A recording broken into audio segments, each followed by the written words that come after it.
హైదరాబాద్లో ఈరోజు నడుస్తున్న మెట్రో కానీ, గోదావరి జలాలు కానీ, కృష్ణానది జలాలు కానీ, ఫ్లైఓవర్ల గురించి మాకు చెప్తున్నాడు. మరి చెన్నారెడ్డి గారు ఏ రోజు కట్టినరు? ఇక్కడ పెద్దలు చాలామంది ఉన్నారు. ఫ్లైఓవర్ అనే విధానాన్ని కనిపెట్టింది కాంగ్రెస్ పార్టీ. బేగంపేటలో కానీ లేకపోతే తార్నాకలో కానీ ఫ్లైఓవర్లు ఎప్పుడు కట్టినరు? పోనీ నువ్వు కట్టి పూర్తి చేసిన ఫ్లైఓవర్లు ఎన్ని ఉన్నాయో చెప్పు. మేము కట్టిన ఔటర్ రింగ్ రోడ్డును పల్లి బఠానీలకు అమ్మేసుకొని పారిపోయినావు నువ్వు. పొయ్యే ముందల క్లోజింగ్ సేల్స్ కింద లక్షల కోట్ల విలువైన ఔటర్ రింగ్ రోడ్డుని 7,500 కోట్లకు అమ్మేసింది.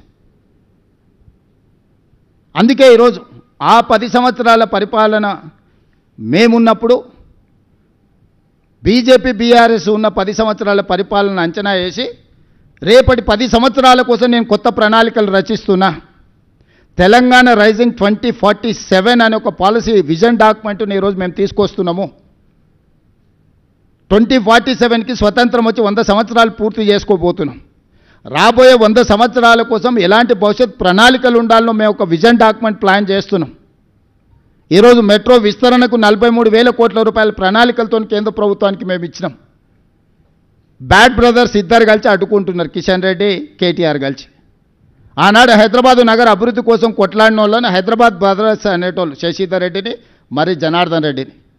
హైదరాబాద్కి తాగునీళ్ళు కానీ, హైదరాబాద్ నగర విస్తరణ కోసం కానీ, హైదరాబాద్లో ఉండే పేదవాళ్ళ కోసం నిత్యం ప్రజల కోసం ఆనాడు ప్రయత్నం చేసిన పీజేఆర్ శశిధర్ రెడ్డిని హైదరాబాద్ బ్రదర్స్ అనేది. ఈరోజు అభివృద్ధిని అడ్డుకుంటున్న కిషన్ రెడ్డిని కేటీఆర్ను ఈ నగరవాసులు బ్యాడ్ బ్రదర్స్ అని అంటున్నారు. ఈ బ్యాడ్ బ్రదర్స్ ఇద్దరు మెట్రో విస్తరణను అడ్డుకుంటున్నారు, మూసి ప్రక్షాళనను అడ్డుకుంటున్నారు, రీజనల్ రింగ్ రోడ్డును అడ్డుకుంటున్నారు, ఫ్యూచర్ సిటీని అడ్డుకుంటున్నారు. మేము ఈరోజు గోదావరి జలాలు 20 టీఎంసీలు నగరానికి తేవాలంటే వాటిని అడ్డుకుంటారు. హైదరాబాద్లో కట్టాలనుకున్న ఫ్లైఓవర్లు కానీ, అండర్ పాస్లు కానీ, ఎలివేటెడ్ కారిడార్లను అడ్డుకుంటారు. ఈనాడు 30 సంవత్సరాల నుంచి పెండింగ్ ఉన్న కంటోన్మెంట్ నుంచి షామీర్పేటకు కావాల్సిన ఎలివేటెడ్ కారిడార్, కంటోన్మెంట్ నుంచి మేడ్చల్కు వెళ్లాల్సిన ఎలివేటెడ్ కారిడార్లు ఇవాళ మేము తెచ్చి 5,000 కోట్ల రూపాయలతో పనులను ప్రారంభించినాం. కొన్ని దశాబ్దాల కోరిక మొత్తం ఉత్తర తెలంగాణ మొత్తం ఈ 2 ఎలివేటెడ్ కారిడార్ల మీదనే ఆధారపడ్డది. హైదరాబాదు నగరం మొత్తం అటువైపు విస్తరించింది.